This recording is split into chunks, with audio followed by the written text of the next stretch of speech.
কাছে মেনলে একটা লাঠি লাগবে, যেটা আমাকে পাহাড় উঠতে সাহায্য করবে। তো আমার হাতে মেবি আর 30 মিনিটের মতো সময় আছে, তারপরেই এই সূর্যি মামা নিচে নামবে। বেস্ট একটা জায়গা রেস্ট নেওয়ার জন্য। আমরা আমাদের গন্তব্যের অলমোস্ট কাছাকাছি আসছি, এবং আপনার যাবতীয় যত কষ্ট আছে সমস্ত কষ্ট আপনি এক মুহূর্তে ভুলে যাবেন।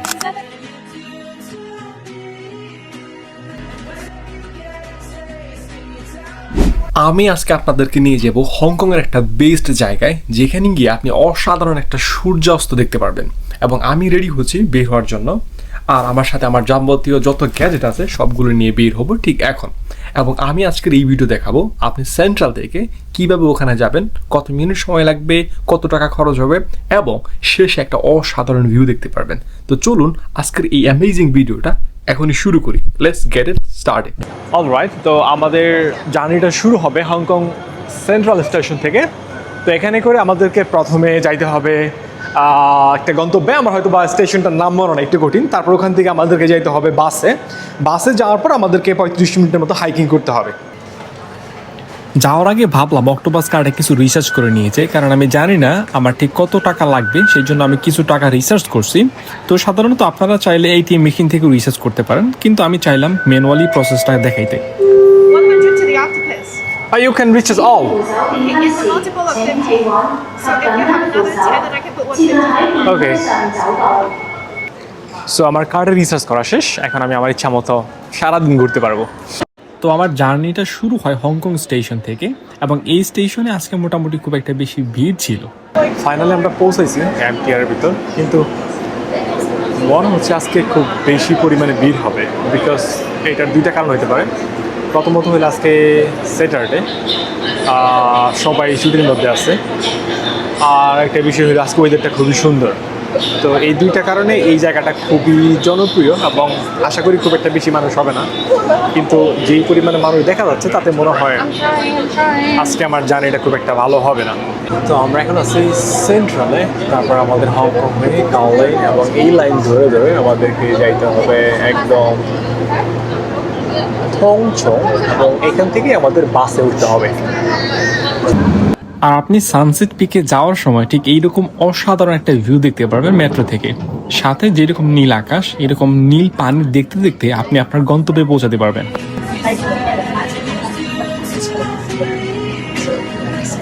আর দেখতে দেখতে আমরা আমাদের গন্তব্যে এসে পৌঁছেছি। এখান থেকে আপনি আপনার কাঙ্ক্ষিত জায়গায় যাওয়া শুরু করবেন। আমাদের সেন্ট্রাল স্টেশন থেকে এই থংচং স্টেশনে আসতে প্রায় 30 মিনিটের মতো সময় লাগছে। তারপর এখান থেকে আবার বাসে যাওয়ার জন্য 30 মিনিট লাগবে। তো আপনি যদি এই স্টেশনে যখন আসবেন তখন আপনাকে এক্সিট A দিয়ে বের হইতে হবে, এবং এক্সিট A দিয়ে বের হওয়ার পর আপনাকে 11A বাসে উঠতে হবে। আমি জানি না কত টাকা আমার মেট্রো ফি আসছে, বাট আমি এখন চেক করব যে হ্যাঁ আমার মাই গড 92 না, আমার 24 টাকা কাটছে। তো আপনি যদি সেন্ট্রাল থেকে এখানে আসেন তাহলে আপনার 24 হংকং ডলার MTR ফি হবে। আমার খুব একটা বেশি না, কারণ আপনি একটা অ্যামেজিং ভিউ পেতে যাচ্ছেন, এবং এখান থেকে আপনাকে বাসে করে যাওয়া লাগবে। তো আপনি যখন মেট্রো স্টেশনে এক্সিট A দিয়ে বের হবেন তখন আপনার সামনে এরকম অহরহ গাড়ি থাকবে। যেহেতু আমি কোনো কারে যাব না, আমি যাব লোকাল বাসে করে, সেই জন্য আপনি স্টেশন থেকে বের হয়ে একটু সামনে হাঁটলেই আপনি বাস স্টেশন পেয়ে যাবেন। এবং মোটামুটি যদি আপনার কপাল খারাপ থাকে তাহলে আমার মতো এরকম একটা লম্বা লাইন দেখতে হবে, এবং আপনাকে বাসের জন্য ওয়েট করতে হবে। আমার পিছনে একটা লম্বা লাইন, তার মানে হয়তো আমাকে বেশ কয়েকটা বাসের জন্য দাঁড়াইতে হবে। আর এরা সবাই ঠিক আমি যে জায়গাটাতে যাব ঠিক ওই জায়গাটা যাওয়ার জন্য লাইনে দাঁড়াইছে। So it's a quite long line, and আমার মনে হয় আমাকে বেশ কয়েকটা বাসের জন্য ওয়েট করতে হবে। এবং আজকের দিনটা খুবই সানি। আমি বলবো আপনি যদি সানসেট পিক দেখতে চান অবভিয়াসলি ওয়েদারটা চেক করবেন। আমাদের বাস চলে আসছে।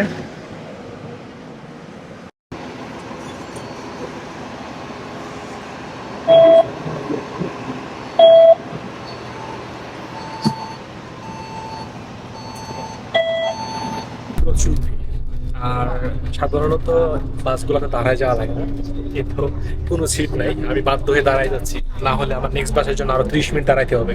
আমি অলরেডি বাসের জন্য 30 মিনিট নষ্ট করছি। তো আমরা আমাদের প্রাথমিক গন্তব্যে চলে আসছি। এখানে আসতে প্রায় আমাদের 20 থেকে 25 মিনিট সময় লাগছে। তো এটা হলো বাস, এই বাস দিয়ে আমরা আসছি। আর এখান থেকে আমাদের মেইনলি হাইকিংটা শুরু হবে। আর এখানে দেখতে পাচ্ছেন আমাদের সানসেট পিক, আমরা মেইনলি এই সানসেট পিকেই যাব। তো এটা ছিল আমাদের বাস, আর এখন আমাদের গন্তব্য শুরু। এখান থেকে মেইনলি আমাদের হাইকিংটা শুরু হলো, আমাদের না আমার, কারণ আমি একা আসছি। তো এখানে অনেকে আসছে আজকে যেহেতু ছুটির দিন, তো অনেকে সাথে একটা করে লাঠি নিয়ে আসে। আমার সাথে কোনো লাঠি নাই। আমি জানি না আমার এই জার্নিটা আজকে সহজ হবে না কঠিন হবে, বাট আমি প্রস্তুত যে কোনো কিছুর জন্য। এইটা হলো সানসেট পিকের ডিরেকশন। হয়তো বা আমার এখান থেকে 6.5 কিলোমিটার, প্রায় 2.5 ঘন্টা লাগবে।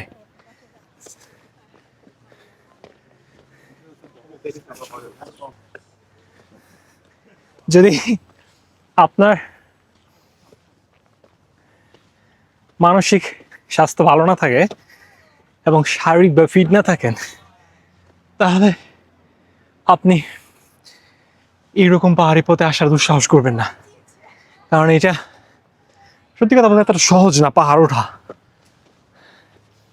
কাছে মেনলি একটা লাঠি লাগবে যেটা আমাকে পাহাড় উঠতে সাহায্য করবে। তো আমি একটা লাঠি পাইছি, আই হোপ এটা আমাকে একটু সাহায্য করবে উঠতে। Thank you man. সো এটা হলো জাস্ট একটা মিডল স্টেপ আমার এই জার্নির। আর এর মধ্যে আমি একটা ওয়ান্ডারফুল ভিউ পাইছি। তো আমার হাতে মেবি আর 30 মিনিটের মতো সময় আছে, তারপরে এই সূর্য মামা নিচে নামবে। এটা হলো আমার পিছনের ভিউ। আর ওখানে দেখতে পাচ্ছেন পাহাড়ের চূড়া, ঠিক মেঘ আর পাহাড়ের চূড়া যেন একসাথে হয়ে গেছে। আর এইটাই নিচে নামবে, আর এটা দেখার জন্যই আজকের এই জার্নি। আমাকে আর অনেক দূর যাইতে হবে। ও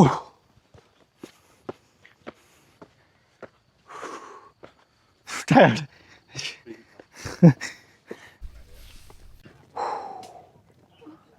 বেস্ট একটা জায়গা রেস্ট নেওয়ার জন্য।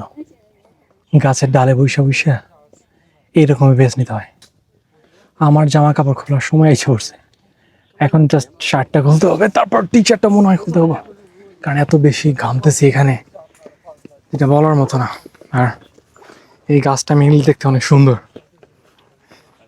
আমি ছোটোকালে যেরকম গাছের মধ্যে দুল খাইতাম, ঠিক গাছটা সেম একই রকম।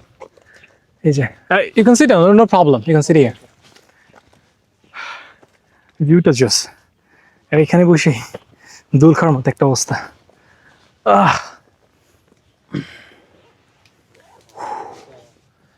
Damn. Oh, this looks very comfortable.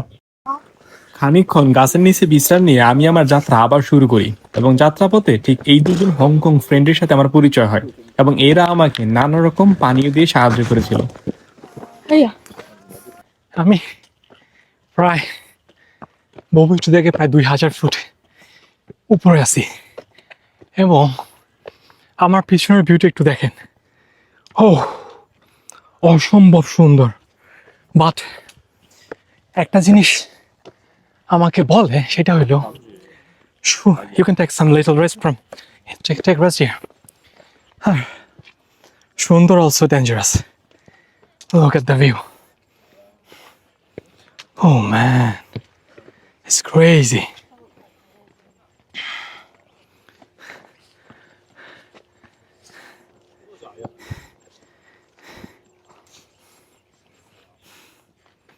Wow. আমরা আমাদের গন্তব্যের অলমোস্ট কাছাকাছি আসছি, এবং আমি আবার আমার ভিউটা দেখাবো। তো ঠিক ওই জায়গাটাতে সানসেট হবে, আর আমাদের এটা হলো আমার পিছনের view. It's an amazing place. আপনি যদি এই জায়গায় আসেন, আপনারা যত কষ্ট হয়েছে রাস্তার মাঝখানে সব ভুলে যাবেন, এবং এইটার যে ভিউ, এইটার কাছে আর কিচ্ছু কষ্ট কিচ্ছু মনে হবে না। ওয়াও, আমাদের নিচ দিয়ে হেলিকপ্টার যাচ্ছে। এইটা হলো ভিউ। একবার কল্পনা করুন জায়গাটা ঠিক কতটা বিউটিফুল। আপনি এখানে আসার পর আপনার যাবতীয় যত কষ্ট আছে সমস্ত কষ্ট আপনি এক মুহূর্তে ভুলে যাবেন। It's an amazing place. আমি যদি আমাকে রেটিং করতে পারো হংকংয়ের মধ্যে বেস্ট প্লেস কোনটা, আমি বলবো এটা হংকংয়ের মধ্যে দ্য বেস্ট প্লেস। এবং সব দিক দিয়েই, খালি একটা সমস্যা, এখানে খাবারের জন্য কোনো ঝামেলা, মানে পানি পাবেন না, খাবার পাবেন, আপনাকে সব নিজের সাথে নিয়ে আসতে হবে। And everything is fine, but my destination is here. আমি ওখানে যাবো। ওকে, যারা হংকংয়ে আছেন আপনারা এই জায়গাটা অবশ্যই ভিজিট করবেন, কিন্তু এখানে আসার আগে আপনার ফিটনেসটাকে টেস্ট করে আসবেন। Otherwise, you will face a lot of problem. The main requirements to traveling this place, the proper fitness. Whew. ঠিক এতটাই উপরে আছে, এইখানে কোনো নেটওয়ার্ক নাই। আপনি যদি কোনো ইমার্জেন্সি প্রয়োজন হয় বা কাউকে কল করা লাগে, আপনি কাউকে পারবেন না, কারণ এখানে কোনো নেটওয়ার্ক নাই। সো আপনাকে এভরি সিঙ্গল স্টেপসে প্রপারলি কেয়ারফুল থাকতে হবে। ও, এত সুন্দর একটা জায়গায় আমি একটা জিনিস না বললেই নয়, সেটা হইলো এখানকার কোনো প্লাস্টিক নাই। আপনি যদি বাংলাদেশ থাকতেন এখানে কী পরিমাণ প্লাস্টিক হয়। এখানে এত মানুষ, বাট তাদের এখানে কোনো প্লাস্টিক ইউজ করা নাই। ব্রো, এটা হইলো একটা সুন্দর সাস্টেনেবল প্লেস, এবং এটি খুব স্ট্রিক্টলি দেখা হয়। আপনি এখানে প্লাস্টিক বা ময়লা ফেলতে পারবেন না।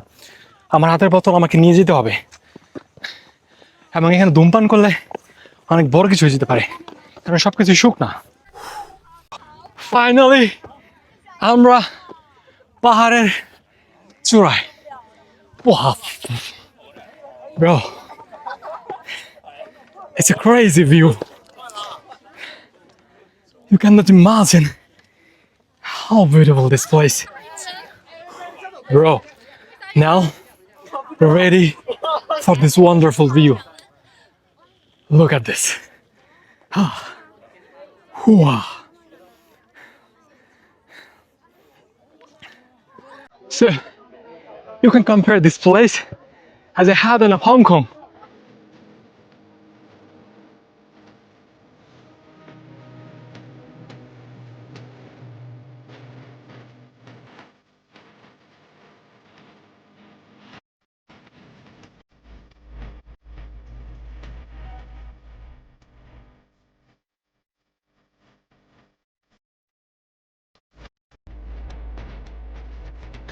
সো এখন আমাদের সেকেন্ড জার্নি শুরু হবে।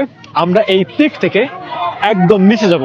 অলরেডি সূর্যের অস্ত গেছে, তো এখন আমাদের সময় হইলো এই কয়েক হাজার ফিট পাহাড় থেকে নিচে যেতে হবে। আর এই জন্য আমাদের টর্চ লাইট নিয়ে আসতে হয়েছে, কারণ একটু পরে এখানে প্রচুর অন্ধকার হয়ে যাবে। আমাদের টর্চ লাইট ধরে ধরে নিচে যাওয়া লাগবে। তো আমাদের আজকের জার্নিটা এই পর্যন্তই। আশা করি এই ভিডিওটা আপনাদের কাছে অনেক ভালো লাগছে, but this is my first time hiking videos. যদি এই ভিডিওটা আপনাদের ভালো লাগে বা কোনো সাজেশন থাকে আমাকে দিতে পারেন। আমি নেক্সট টাইম এরকম ভিডিও করার চেষ্টা করবো যদি আপনাদের থেকে অনুপ্রেরণা পাই। খোদা হাফেজ, বাই বাই।